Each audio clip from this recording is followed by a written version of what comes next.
Distinguished guests, the President of the United States, accompanied by North Walesboro, Pennsylvania Mayor Neil McDevitt.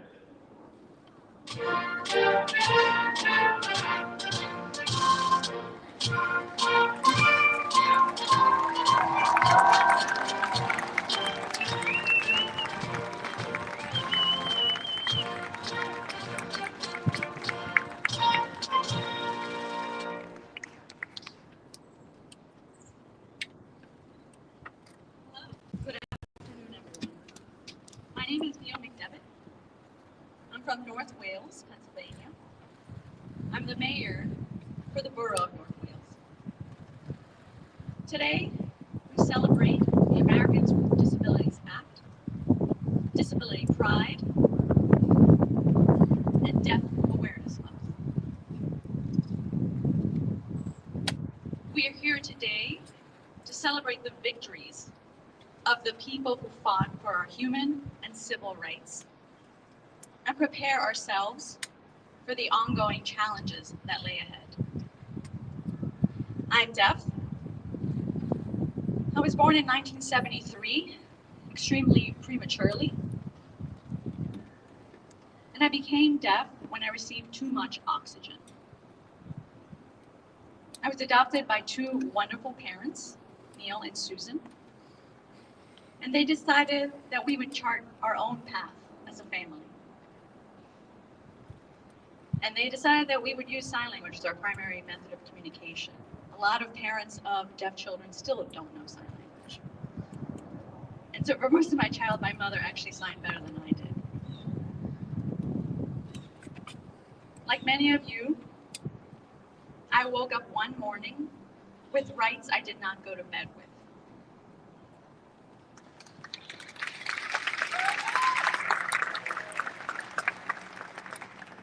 The Americans with Disabilities Act made millions of Americans first-class citizens in our communities overnight. It was that momentous day on July 26, 1990, right here at the White House, that those rights,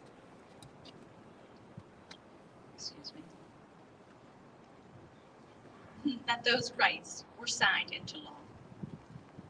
And it's a direct line from that day, July 26, to me being here standing before you as the first deaf person to be directly elected as mayor of the United States. I'm proud to say that this administration has been steadfast in their fight to eliminate the barriers we face daily. President Biden and Vice President Harris have had our backs from day one. It's my honor and privilege to introduce President Joe Biden.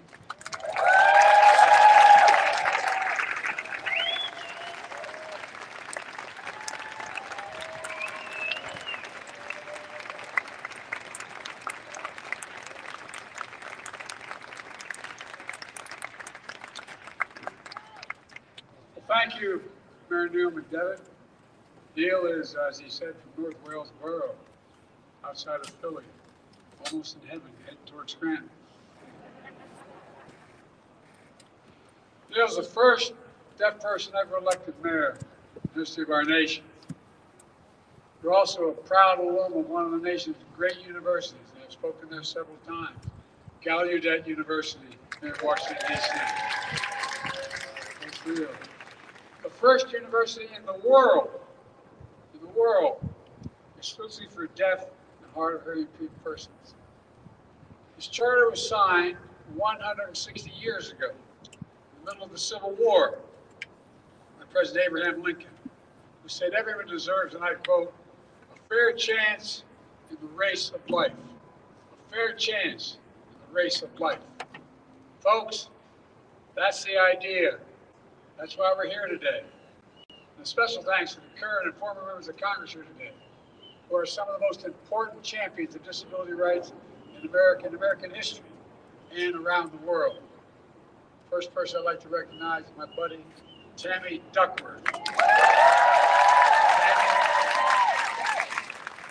not only has a heart as big as her head, but God love her, She's a genuine warrior. Incredible, Tammy. Incredible.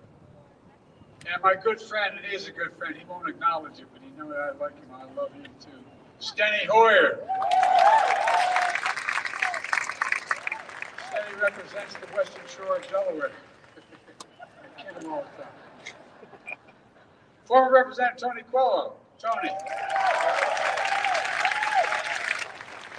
I was bragging about Tony today. It's been a long time we've known each other. They were asking, my younger staff was asking about him, and when he walked up and gave me a hug, I said, God, he does know. Scenery ho with Tony. And Jim, where are you, Jim? Jim Langerman. Jimmy, thank you, pal. And not only overcame a disability, but that's had a profound impact on the House of Representatives. And Congressman Steve Cohen. Steve, good to see you, pal. Mark DeSandier. Mark, where are you? There you go, Mark. Good to see you, buddy. And a big thanks to the hundreds of advocates who work every day to ensure people with disabilities can live and thrive in their community. Not just live, but thrive. One of my first acts as a United States Senator was co-sponsoring the Rehabilitation Act, the most consequential civil rights laws in our nation's history, which banned discrimination on the basis of disability.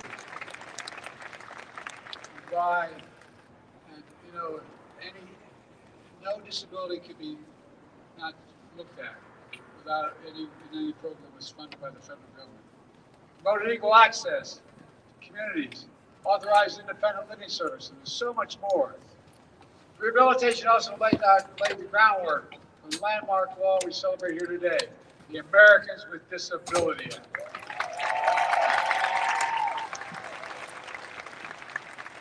Steny and Tony, they led the charge in the House of Representatives. I mean it sincerely. Led the charge, along with Major Owens. And Tom Harkin, Bob Dole, led in the Senate. I was a kid, but I was proud to be a co-sponsor in the Senate. Right here in this lawn, 34 years ago, President George H.W. Bush signed it into law, proving we can work together in a bipartisan fashion to ensure the American dream is available to all of us, not just some of us. How to get back to those days. Today, more than 3 decades after ADA's passage, veterans can still recall an America where a person with disability could be denied service in a restaurant or grocery store, where an employer could refuse to interview or hire you because of a disability. But for more than 61 million Americans living with disabilities, these laws are a source of opportunity, respect, and pride, and dignity now. Dignity. My dad said that's the single most important thing people can deserve, treated with dignity. But of course, these laws did not bring an end to the work we need to do. That's why Kamala and I have been so determined to move our nation forward for Americans living with disabilities. We're transforming the way the economy works for all Americans. For example, people with disabilities are working more than ever did before. In our short term, my short term, our short term, it's going to be a long term for Kamala.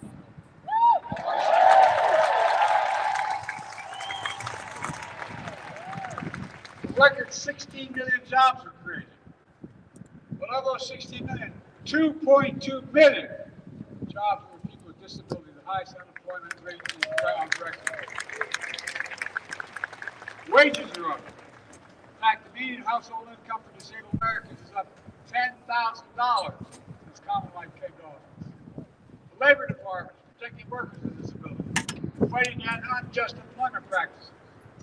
We're also having state and local governments, and businesses, and nonprofits access federal funds to hire more disabled Americans. Access federal to hire more disabled Americans. We're going to continue to make sure this administration looks like America, appointing people with disabilities to positions throughout our government, throughout this government. You know, with your partnership, we're improving access to health care and home care. Before some doctors and hospitals actually actually were denying medical treatment related to organ donations, life-saving care for disabled Americans, based simply on their disability alone. Sorry, the sunshine. What's the glasses about? That's why the Department of Health and Human Service issued a rule barring those kinds of denials of medical treatment because no American, I say no American, provides health care that they need. We're also continuing long COVID clinical trials. And our new agency, ARPA-H, is driving breakthroughs on biomedicine to prevent, detect, and treat diseases including cancer, diabetes, Alzheimer's, and other neurological diseases like MS and Alzheimer's. Look, folks, our American Rescue Plan provided $37 billion, $37 billion for all the states to expand home care and community-based services. By the way, I need not tell this audience it really matters. It really matters. Under Medicare, so people with disabilities, including intellectual and developmental disabilities, can live independently at home. Not only best for them, but best for the economy. In the decades since the ADA, we're fighting Big Pharma to give Medicare the power to negotiate prescription drug prices for seniors and people with disabilities. Finally. Thanks to the Inflation Reduction Act, we finally beat Big Pharma. Stanley and I were fighting them back when we were young members of the Congress. Well, guess what? We finally beat them. We capped the cost of insulin for seniors and people with disabilities on Medicare who have diabetes at $35 a month instead of up to $400 a month. Starting this January, the total out-of-pocket prescription cost anyone will have to pay that falls in those categories is $2,000 a year. People with disabilities on Medicare, even expensive drugs like cancers that cost $10, $12, $14 a year, will not have to pay more than $2,000 a year for everything, every single drug. Part of that deal, we also negotiated lower costs for the 10 most expensive prescription drugs that treat everything from heart disease to arthritis, which goes into effect in January. And from that point on, every year, 10 new drugs will be negotiated going forward, every single year. By the time our reform not only saves seniors and people with disabilities money, they save the taxpayers $160 billion. $160 billion just for the first passage. Because Medicare no longer has to pay those exorbitant prices to Big Pharma. And the savings for American taxpayers are only going to go up. Kamala, I want you to know that we want the best economy in the world, we need the best caregiving economy in the world. I mean it. That's why I took historic executive action to expand access to high-quality care, provide support for care workers, and for our nation's 53 million family caregivers. They'll now receive support. By the way, to make public transit in our country accessible to everyone, our bipartisan infrastructure law invests $6.75 billion, making the biggest investment ever in transportation accessibility. Adding more wheelchair ramps, accessible restrooms, more airport, rail stations, and other transit locations.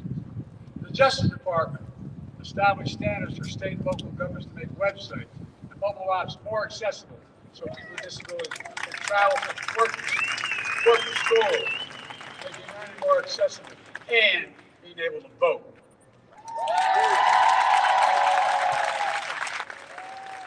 Something Kamala and I are really proud of. We celebrate disability pride. Pride. That's what all of you embody. I really mean from the bottom of my heart that you embody. That's what we witnessed the past 2 weeks when we've seen watching Team USA compete in the Paralympics in Paris. Weren't they incredible? I mean it, really. Absolutely mind-blowing. Thank you all from the bottom of my heart for showing what to do to ensure that Promise America is living to all of it. So that everyone, I mean this truly, everyone has a fair chance in the race of life. That's all we're asking for. everyone has a fair chance at a race in life. Just remember who the hell we are. I mean it sincerely. We're the United States of America. And there's nothing, I mean it sincerely, there's nothing beyond our capacity. We set our mind to it and do it together. Let's get everything moving faster. God bless you all, and may God protect our troops. I'm so proud to be with you. Thank you.